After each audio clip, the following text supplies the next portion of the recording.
we talked about some of the features of modern world, and then we went into some details about the course Modern World, which is an MA course, which is part of an MA program in history. In this session, we will continue the discussion from where we had left it in the previous session. We'll complete the discussion, and then we will discuss the making of the modern world.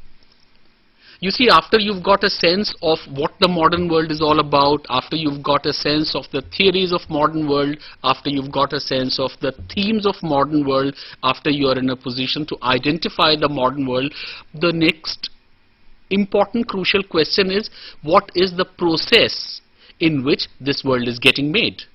In other words, what is the process of the making of modern world?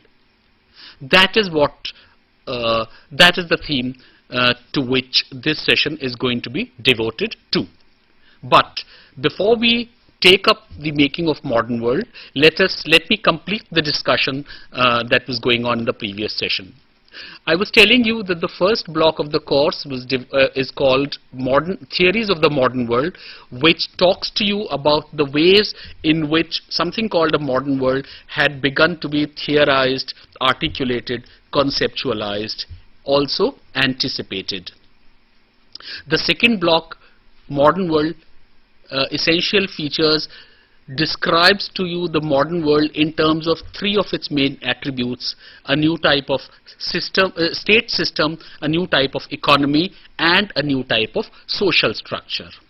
We had stopped the discussion at a new type of economy, industrial economy, which is growth-based, in which knowledge of ideas goes along with the knowledge of productive forces. Ideas feed into productive forces. Productive forces cannot grow without the knowledge component. So knowledge and industry, in a way, go along with each other. They complement each other. They feed into each other. Modern industry is based upon knowledge, and modern knowledge is actually like an industry. They begin to resemble each other, the two functions. That is a feature of the modern economy. Modern social structure. Modern world is also characterized by a very different type of social structure, new type of social structure. This social structure is based upon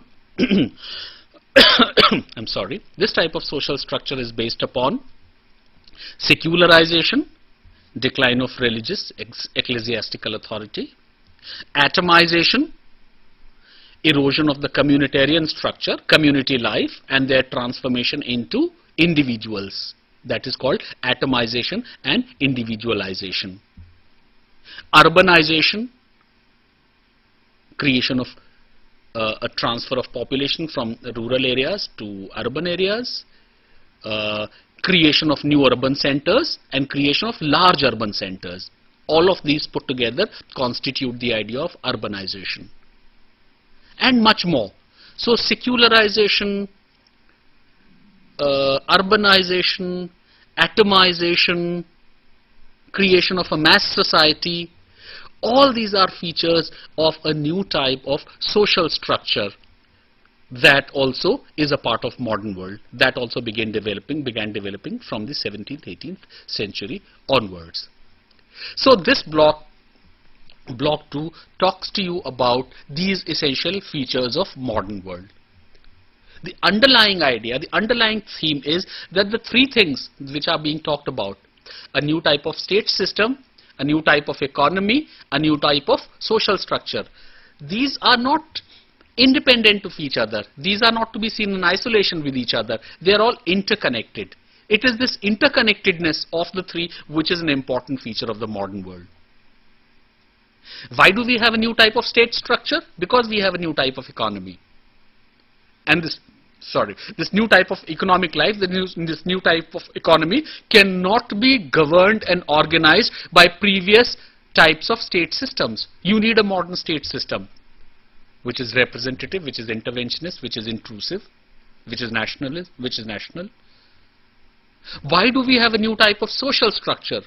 We have a new type of social structure because it's an inevitable fallout of the kind of economy we have. So a new type of economy, a new type of state, a new type of social structure, these are things which are all related to each other, which are all connected to each other. You have one because you have the other. So it is this interconnectedness which is a part of this block, which has been emphasized and which is an important thing to keep in mind. Block 3, modern state and politics. It now takes up the story of a new type of polity which emerges and which is a part of the modern world. This modern polity is characterized by, let's say, democracy. This modern type of politics is characterized by a welfare state, a new type of state which also undertakes welfare activities. This new polity is characterized by bureaucratization. Modern society and state systems are increasingly getting more and more bureaucratized. Modern life, modern political life is being bureaucratized. It seems the life is so complex that it cannot be organized around any other principle except bureaucratization. So bureaucracy enters the state, bureaucracy enters political parties, bureaucracy enters non-government organizations, bureaucracy also enters the trade unions. All types of political activities are performed through some kind of bureaucratization. And this modern life, modern polity is also characterized by nationalism. New types of ideologies and societies and forces. Nationalisms, nations and nationalism, creation of the nation-state system. So a sense of the modern polity, modern political system, modern political life can be had by focusing on democracy, bureaucratization, welfare state and nationalism, nations and nationalism. The four units of this block actually give you a sense of this new type of political life, new type of polity, which is a part of modern world. Next block, block 4, takes up the theme of economy in the same manner. What is this new type of economy? And what is the typology? What are the types of economies which develop in the modern world? Industrial economy, yes, but industrial economy is not just one. There are different types of industrial economies. So a certain range of the experiences of the modern world with industrialization. What are the ways in which, what are the different types of industrial societies, industrial economies which develop in the modern world? So the first unit is on commercial capitalism as a kind of background. Then there is capitalist industrialization, one type of industrialization which prevailed in Western Europe, North America, Japan and other parts of Europe later. Socialist industrialization, again a different type of industrialization, a different type of society which started in the 20th century in the Soviet Russia and increasingly included other societies of Eastern Europe, Cuba, North Africa, North Korea, which is an alternative to the capitalist industrialization, and underdevelopment as the type of economic development that happened in the colonial societies in the third world, in the societies of Latin America, Africa and Asia. So the whole range of economic experiences, socialist industrialization, capitalist industrialization and underdevelopment, that virtually covers the entire world, but it covers the entire world not through territories but through themes of economic activities. This is block 4. The next block is called expansion of Europe, but it is actually the story of the making of modern world, the story that we'll be taking up shortly with you. It's just not enough to talk about the theories of modern world. Theories in themselves don't make the modern world. Theories in themselves, ideas, however superior, however important, however privileged, ideas in themselves are not capable of creating such large realities. Therefore, theories are important, but we have to also focus on the concrete specific processes through which a modern world was made and created. So block 5 is called Expansion of Europe, but it's basically the story of the making of the modern world. It's called the Expansion of Europe because the initiative in this process was taken by European societies, European countries. I will not speak much about it because this is actually the theme of this session, and I hope to come to it in a little while. After discussing a new type of polity, new type of economy, the making of the modern world, we then shift to the process of diplomacy, international relations. How are these nation states, how is this nation state system regulated? What are the mechanisms through which their interaction with each other is ensured? Now this is the story of block 6, the international system, the diplomacy, the nation state system, the international rivalries, the process in which we had many powers and in the 20th century, and then we had a bipolar world, and finally we have arrived at a unipolar world. The story of all that, the diplomatic story of the 20th, 19th and the 20th century. The 7th block is a story of revolutions.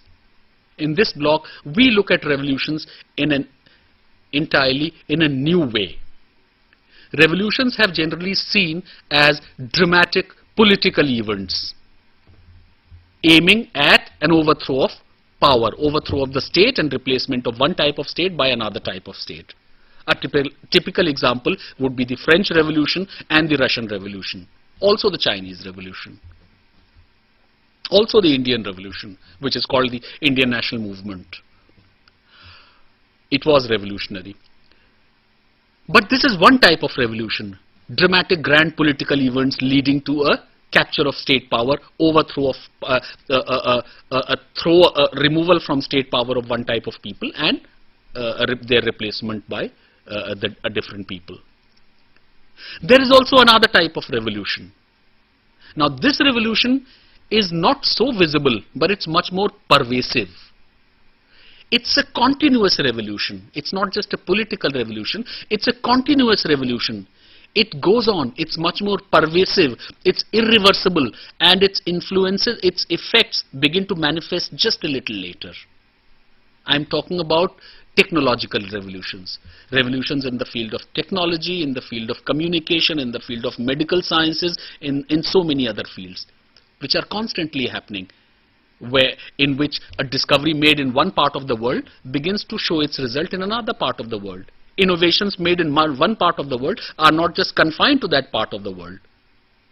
Their effect, benefits are actually seen across societies and across cultures and across territories. Now this kind of revolution is much more important.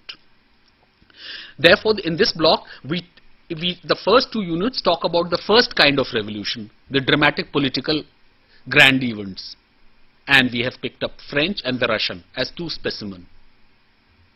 The last two units of this block talk about the other type of revolution, the technological revolution, the knowledge revolution, revolution in the field of media, information, informatics, medicines, communications, transport, so much more. So by focusing on these two different types of revolutions and by picking up examples, we hope to give you a more comprehensive, a more holistic, a more wholesome picture of revolution, so that your understanding of revolution is also enlarged, so that our understanding of revolution is not just confined to the earlier understanding, in which revolution were only seen episodically, were only seen as events, as episodes, and not as continuing processes. These revolutions, knowledge revolutions, information revolutions in informatics, in media, in medical sciences, these are continuing revolutions. They go on and on. They're still going on. They're all the time. They're in the modern world, in the history of the 19th and the 20th century. They're going on all the time at so many places. And their effect is cumulative. Entire mankind experiences the ill effects and the benefits of these types of revolutions. That's block 7 for you. The last two blocks, 8 and 9, in some ways are different from all the other blocks. So far, from block 1 to block 7, there is a story of progress, there is a story of development, there is a story of constant a growth and development in human energies, in human capacities, in human life. In some ways, it's a happy story. It's a story of modern life. It's a story of progress. Now, this happy life, obviously, there was a price to pay. And there was a huge price to pay. The last two blocks are actually devoted to this price that has been paid for this happy life, for growth, for the idea of growth, for development, for technological advancement, and so on. What is the price? Block 8 talks to you about violence and warfare.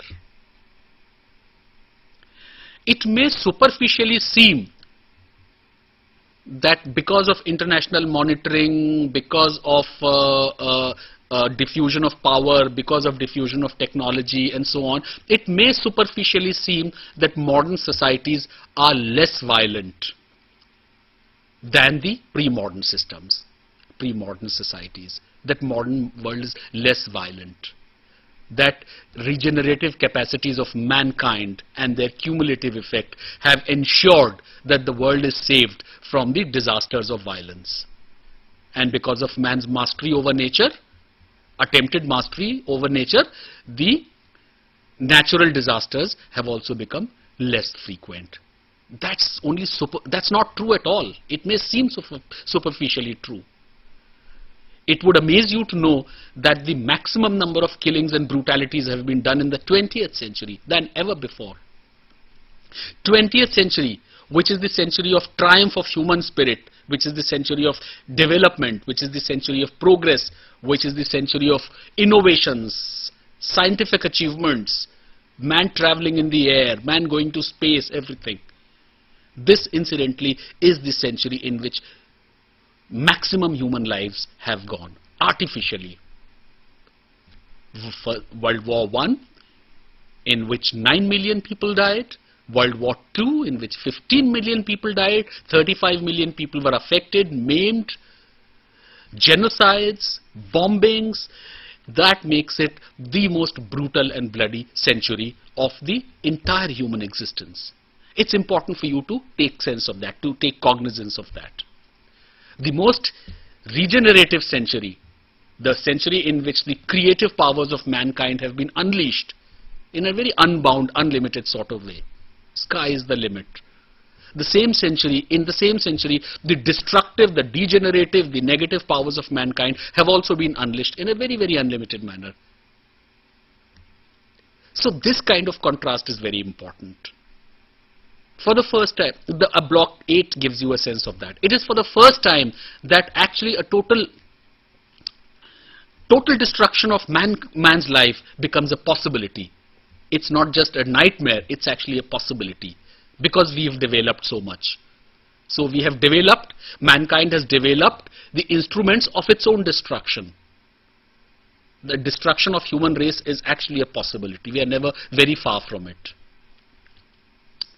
That sense has been given to you in this block. So violence, brutality, technological advance, employment of science and technology for destructive purposes, for the purposes of destruction of a whole human race, that is one major price that has been paid for this story of growth, for this development of growth.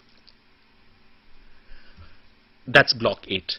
Block 9 talks about some other features of this development, some features which are inherent in this manner of development, which actually make us also question this whole model of development. Now the 3 digits that have been taken up here are environment, demography, and consumerism. Now these 3, the block is called dilemmas of development. The manner in which we have developed that make us raise certain questions, there are certain issues on the basis of which we need to question this model of development. And these 3 digits are environment, environment and ecology, demography, and consumerism. So this is the entire course for you. First 7 blocks tell you one type of story. The block 8 and block 9 tell you the different story. They're in some ways meant to spoil the happy party, the happy story of growth and development and expansion and reaching new horizons. Well, so that's modern world, the course for you. This is the discussion that we had started in the morning. We focused on modern world, the phenomenon, modern world, the course, and then we said that we would now take up the making of the modern world. We have about 25 minutes or so. In this 25 minutes, let me briefly give you a sense of the making of modern world. I hope that by now you have got a sense of what modern world is all about, what it means, what are its features, how to identify it, where to find it. Now, but one question which is important at this stage is, how was this world made? Merely ideas and theories could not have made the world. Ideas are not capable of creating world. Material forces are. So what are these material forces? What are these processes? We will start our discussion of the making of modern world by raising one or two simple questions and then proceeding. One simple question is, when did the world start becoming modern? When was this process initiated? How was this process initiated? How did these currents of change start happening? I think it may seem like an easy question, because we said that we drew a line at the 16th century, which means that 16th century can roughly be treated as the time when a modern world started being made, or the process was unleashed in which went on to make the modern world. But it's not, the answer is not that simple. The answer about when did the world start becoming modern will have to vary from one society to another. I think if we keep Europe at the center of it, then obviously we get one type of answer. It has to be the 15th century. It has to be the Renaissance. 15th century, around the 15th century, 15th, 16th centuries. Certain things were happening in the 15th century which were symptomatic, which were reminders, which became catalysts to huge monumental changes that started unfolding in subsequent centuries. But if you take your focus away from Europe and go to other societies, then nothing of such importance happened in other places. If you focus, let's say, on Japan, then nothing of such dramatic consequences happened till the 19th century. If you focus on China or on India or on what came to be called the Third World, then nothing of such dramatic consequences happened in the 15th century.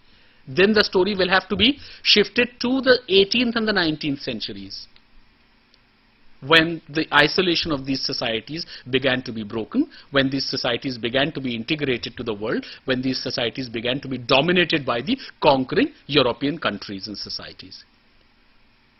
What I'm trying to tell you is that though it does seem like a very easy question, the answer is not so easy. Answer is not so easy because the answer will have to be different for different societies.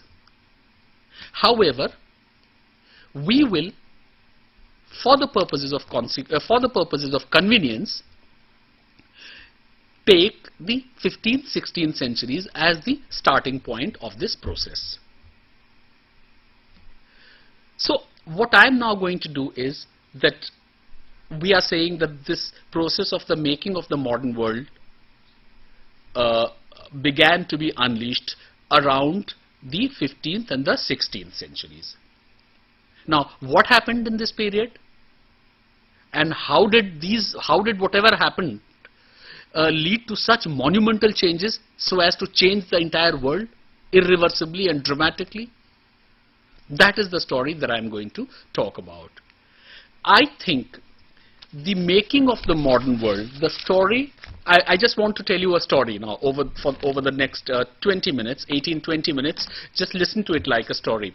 I want to tell you a story in which three themes are very, very important. And if I cannot complete the story, please keep the themes in mind. 1. Integration. 2. Affluence.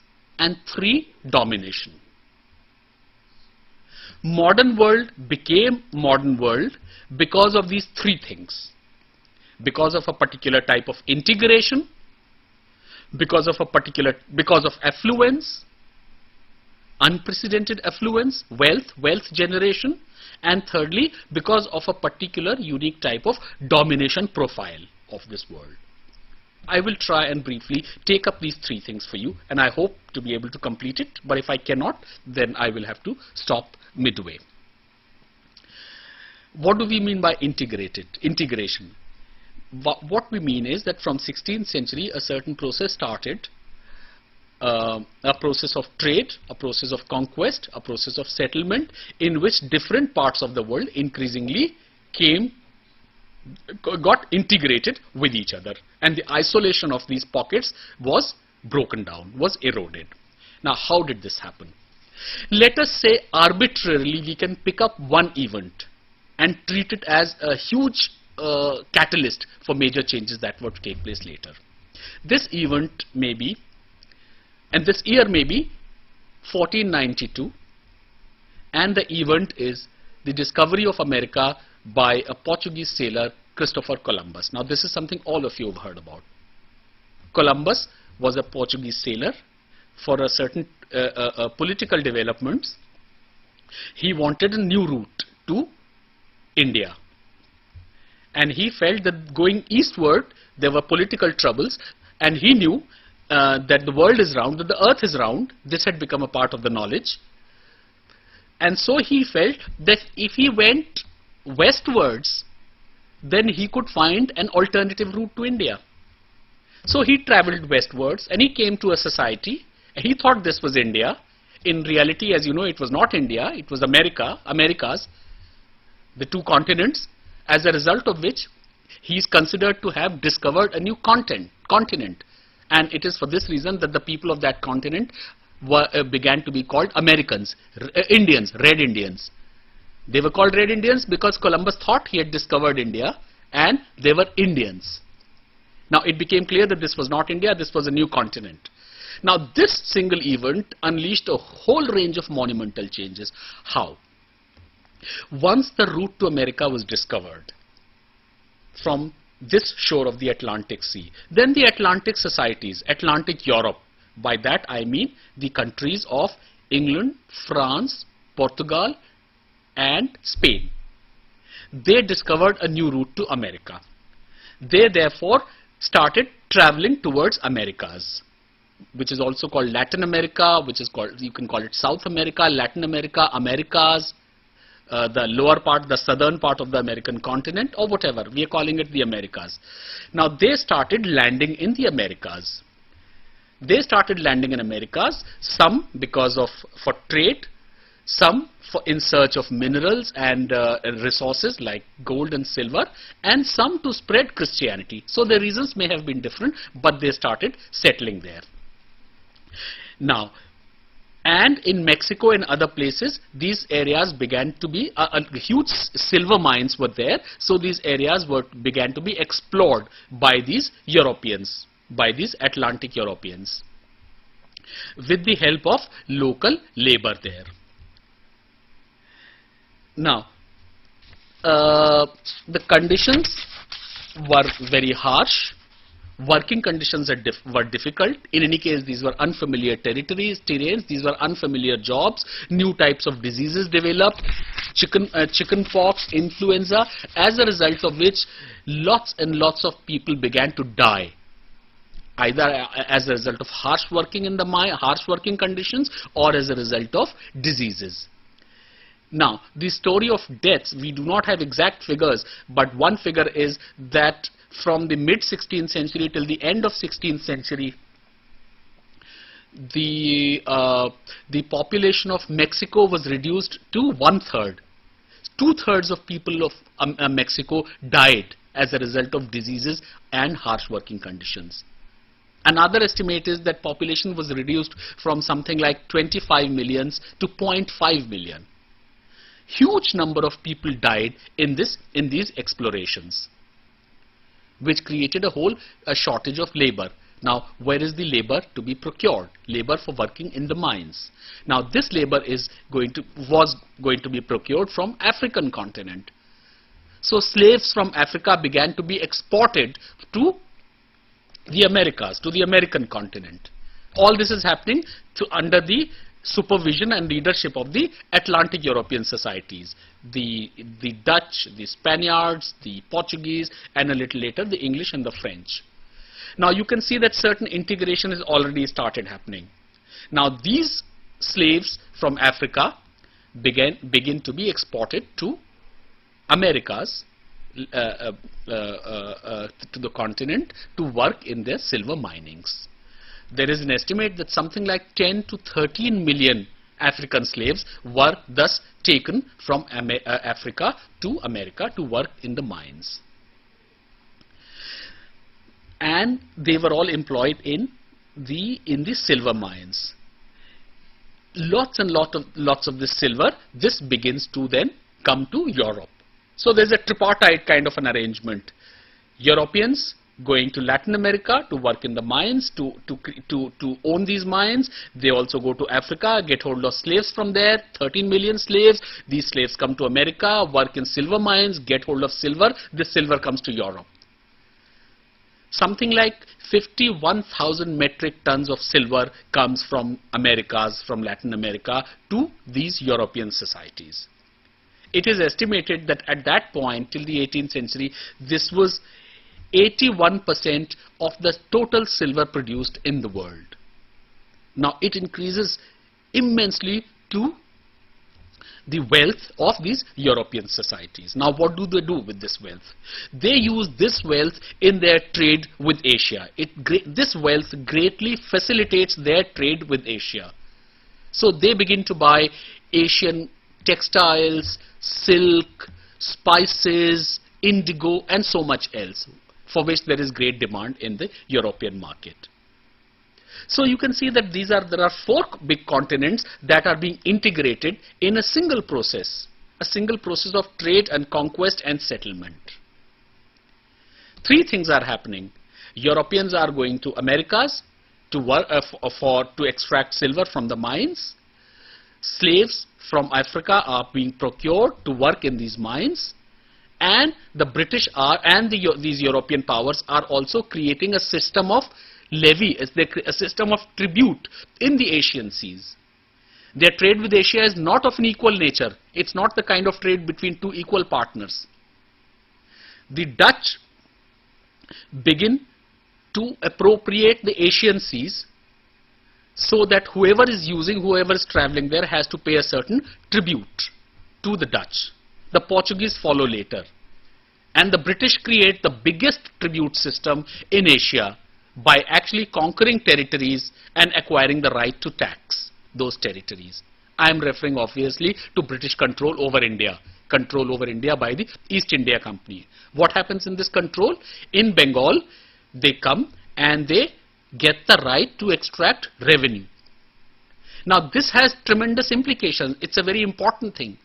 What this means is that now the British do not have to use the bullion which is being procured from Americas in order to purchase Indian stuff, Indian things, the textiles, the silk, the spices. Now they can use the money generated from India only to buy these things. This money is being generated by acquiring the power to tax, by the revenue which is being paid by the Indians.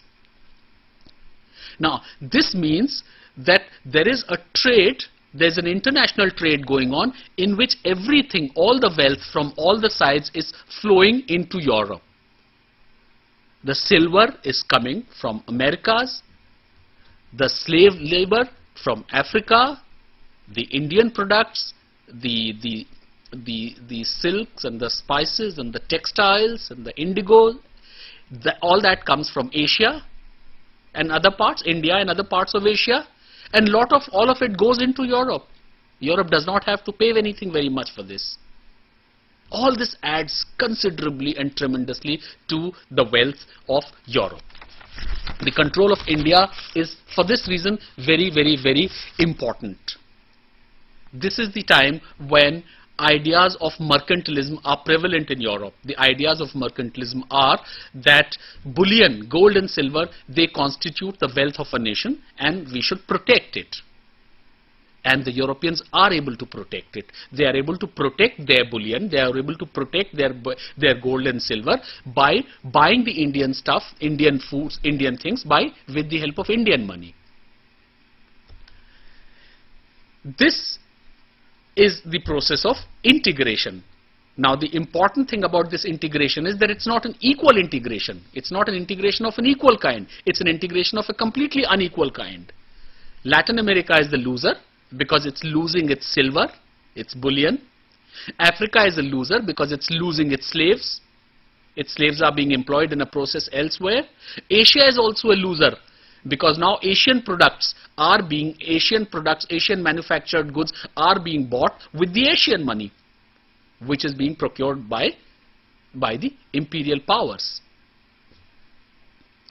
So this is the process. This process of integration is an important feature of important part of the process in which modern world is being made.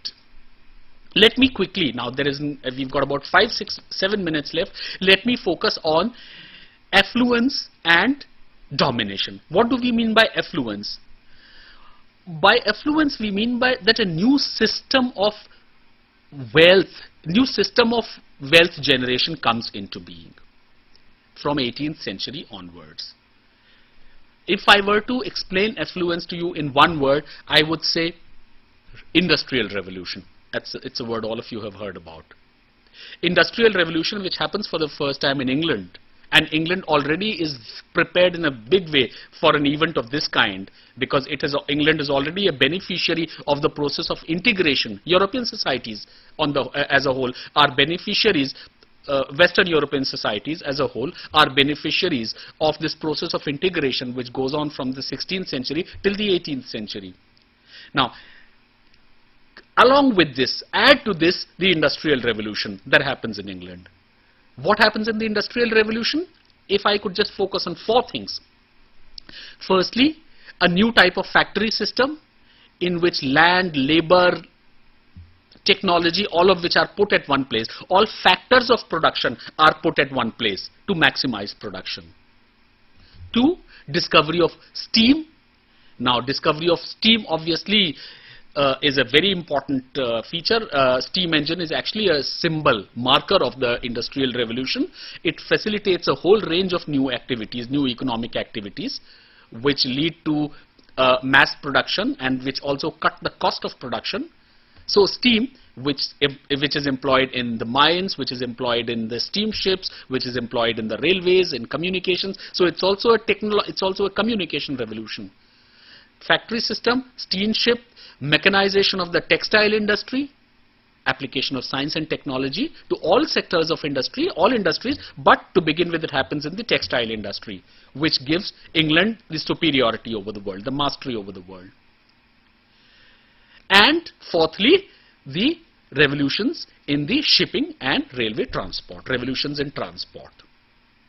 So a new factory system in which all factors of production are put together for maximization of output, introduction of steam, invention of steam, 3, mechanization of the textile industries, and fourthly, the beginnings of a new type of transport, the steamships and the railways.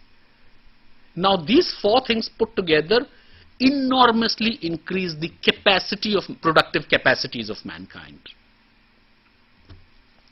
There are many indicators of this influence, of which I will not go into.